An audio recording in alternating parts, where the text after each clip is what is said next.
Magandang gabi sa mahal kong mga taga-subaybay ng ating katatakutang kwento at misteryo.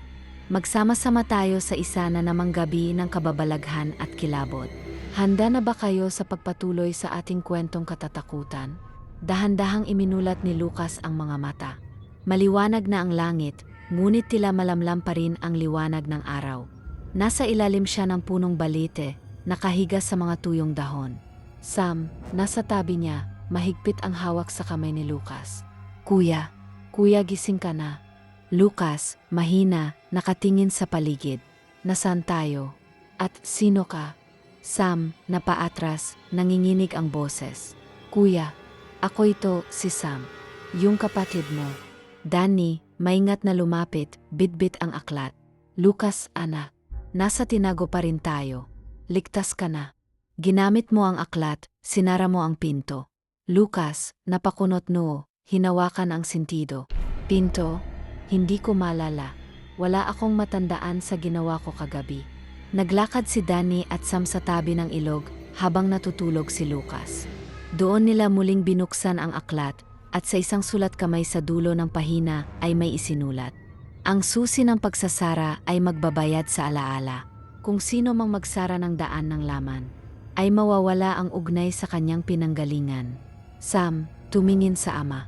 Ibig sabihin, hindi na kami kilala ni Kuya, kahit kailan. Danny, malungkot ang titig. Hindi natin alam kung babalik pa ang alaala niya. Pero hindi tayo susuko. Babalik natin siya.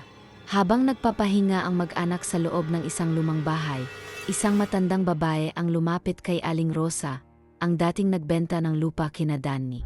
Matandang babae, pabulong. Bumukas ang punso.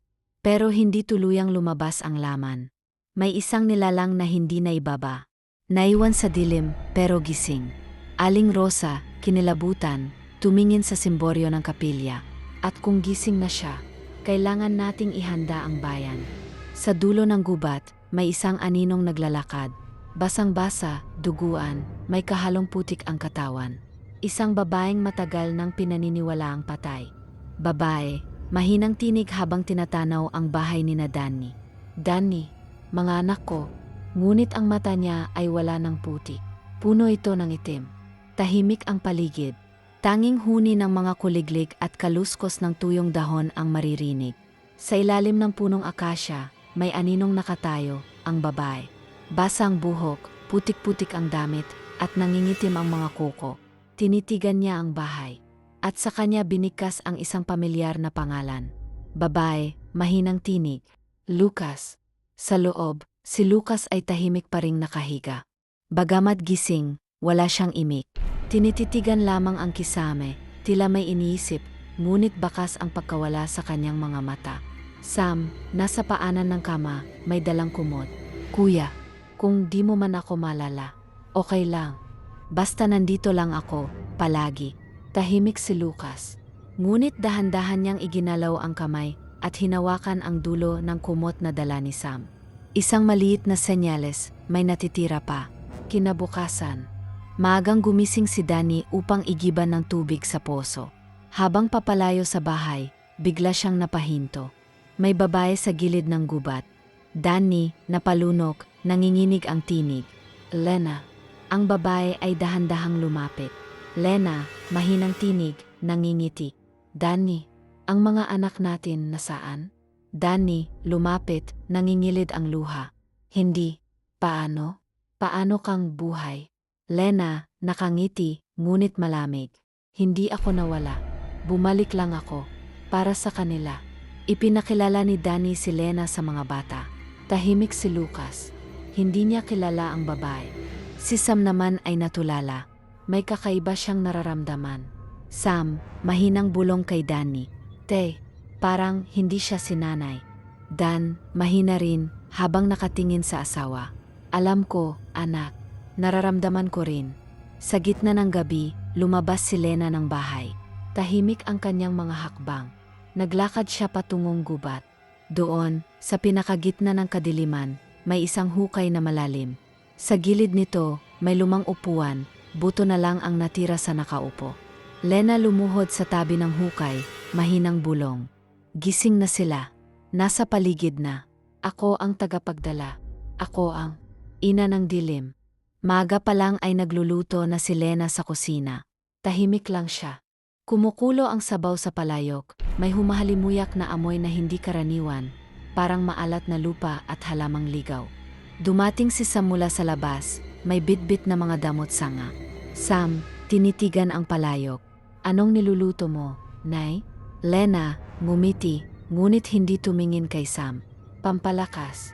Luto ng mga ninuno natin. Mas makabubuti kung matutunan mo ito, anak. Sam, may kaba sa mata, dahan-dahang umatras. Hindi ko po ata yan kilala. Si Lucas ay tila tahimik pa rin ngunit nagsusulat na ngayon sa maliit na kwaderno. Danny ang bumisita at naupo sa kanyang tabi. Danny, mahina ang boses. Anak, naalala mo na ba kami? Lucas, hindi tumingin, ngunit may sagot.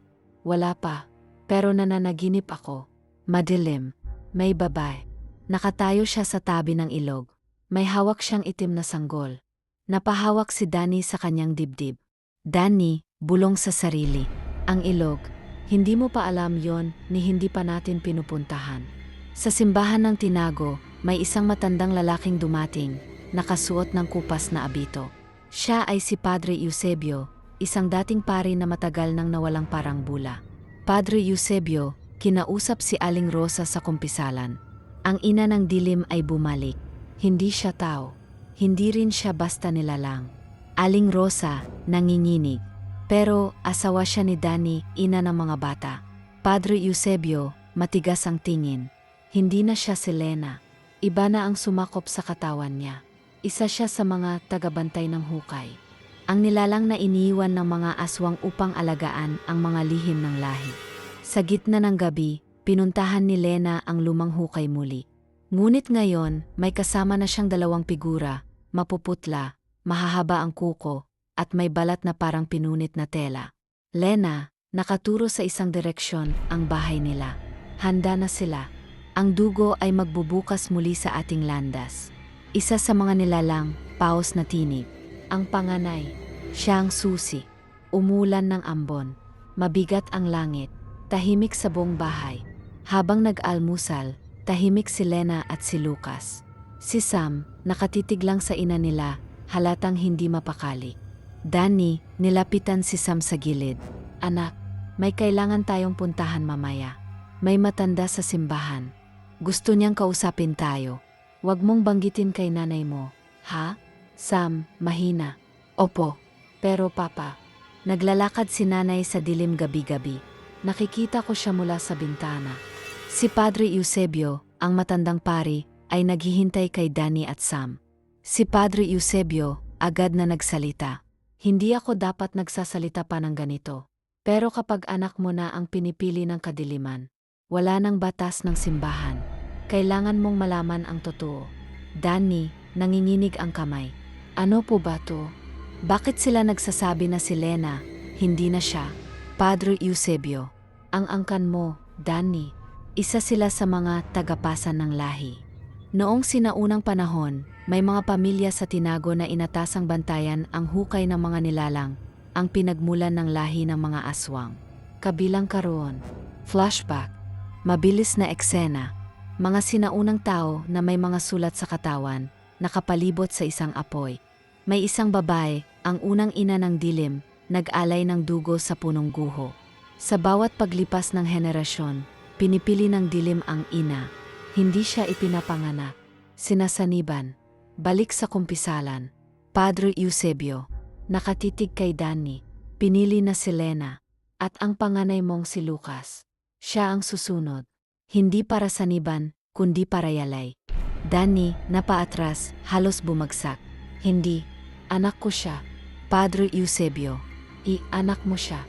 Pero ang katawan ng anak mo, ang kailangan nilang gisingin ang dugo ng pinuno ng lahi. Si Lucas ay tulog. Ngunit sa kanyang panaginip, may liwanag na pulang tumatanglaw. Naririnig niya ang mga salitang hindi niya maintindihan, parang sinaunang wika. May mga mata sa paligid, pula, dilaw, puti. At sa gitna ng lahat, isang matandang aswang ang bumubulong. Matandang tinig, ikaw ang susi, ikaw ang tagapagmana. Pagdating ng 17 gabi, bubuksan mo ang pintuan ng mga ninuno. Nagising si Lucas ng bigla. Pawis na pawis ang kanyang noo. Pero wala siyang maalala sa kanyang panaginip, maliban sa isang bagay. Isang matandang pintuan, gawa sa balat at buto. At ang boses na paulit-ulit na bumubulong. 7 hakbang sa silangan, 5 sa hilaga. Hukayin ang lupa. Saan man ka naroroon, darating ang liwanag ng kadiliman. Huminga siya ng malalim. Paglingon niya, may anino sa bintana. Hindi tao ang hugis nito, mahaba ang lig at nakabaluktot ang mga kamay. Mabilis na nagtatalikuran si Danny, Sam, at Lucas sa kanilang mga gamit. Plano na nilang tumakas palabas ng tinago. Danny, mabilis na bulong. Wala nang ligtas dito. Kung totoo ang lahat ng sinabi ni Padre Eusebio, kailangan nating makalayo bago dumating ang 17 gabi. Sam, hawak ang kwaderno ni kuya niya. Papa, di na siya nakakatulog. At sinasabi niya may pintuan daw na gawa sa buto. Danny, napatigil. Pintuan? Sinabi rin yan ng pari. Iyan ang lagusan. Sa gitna ng kakahuyan, may isang malaking ugat na nakaangat mula sa lupa. Doon nakatayo si Lena. Nakaputi siya, pero marumi at may mapuputing alikabok sa kanyang balat. Sa tabi niya, ang 2 nilalang na may mata sa lig at lumulutang na buhok.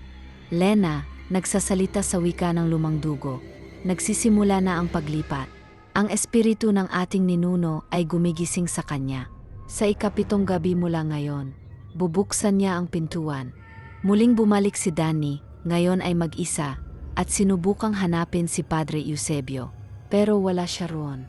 Sa halip, may natagpuan siyang lumang kahon ng mga tala. May isang papel na tumatak. Sa huling angkan magmumula ang panibagong yugto. Kapag ang dugong bata at ina ay nagsama, magbubukas ang libingan ng lahi. Sa likod ng papel, larawan ni Lena, pero mas matanda, at hindi sa panahong ito. Danny, bulong sa sarili. Hindi siya si Lena. Hindi na siya. Tahimik ang hapunan. Walang imik si Lucas, nakatingin lamang sa kanyang plato, tila malayo ang isip. Si Sam, kinakabahan habang pinagmamasdan ang kuya niya. Si Danny, pilit na pinapanatiling normal ang kilos, pero nanginginig ang mga kamay habang hawak ang kutsara. Danny, mahina, halos bulong. Mamayang madaling araw. Lalabas tayo. Tahimik lang. Walang imik. Lucas, tumitig bigla kay Danny, malamig ang boses. Bakit mo gustong umalis, Tay? Sabi nila, hindi tayo makakaalis. Hindi pa oras. Danny at Sam, napatingin sa kanya, gulat. Madaling araw. May daladalang bag sina Danny, Sam, at Lucas. Tahimik silang lumalakad sa likod ng bahay, sa madamong daan palabas ng tinago. Biglang huminto si Lucas. Lucas, nakatingin sa kawalan. Papa, may nakaharang sa daan. Danny, wala naman ah. Sa kapitbisig na damo, may nakatayong nilalang. Puti ang mata, baluktot ang katawan. Wala itong ilong at nakangiti.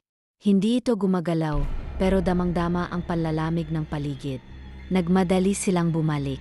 Habang tumatakbo, naririnig ni Danny ang boses ng kanyang asawa. Ngunit nasa bahay dapat si Lena. Lena, boses, mula sa loob ng kakahuyan. Danny, saan mo dinadala ang mga anak natin? Danny, huminto sa pagtakbo, nilingon ang dilim. Lena, Sam, napasigaw. Papa, wag po. Hindi si nanay yan. Sa likod ni Danny, may kunikilos na anino. Mahaba ang kuko. Mabilis itong gumapang sa lupa. Pagsara nila ng pinto, agad binara ni Danny ng mesa ang pintuan. Si Lucas, tulala pa rin. Pilit siyang niyugyog ni Sam. Sam, kuya, bumalik ka. Hindi ikaw yan. Hindi ikaw ang nagsasalita kanina. Lucas, mahinang boses. Sinasabi lang nila kung anong totoo. Hindi natin sila kalaban. Tay, ako ang kailangan nila, di ba? Humarap si Danny sa salamin.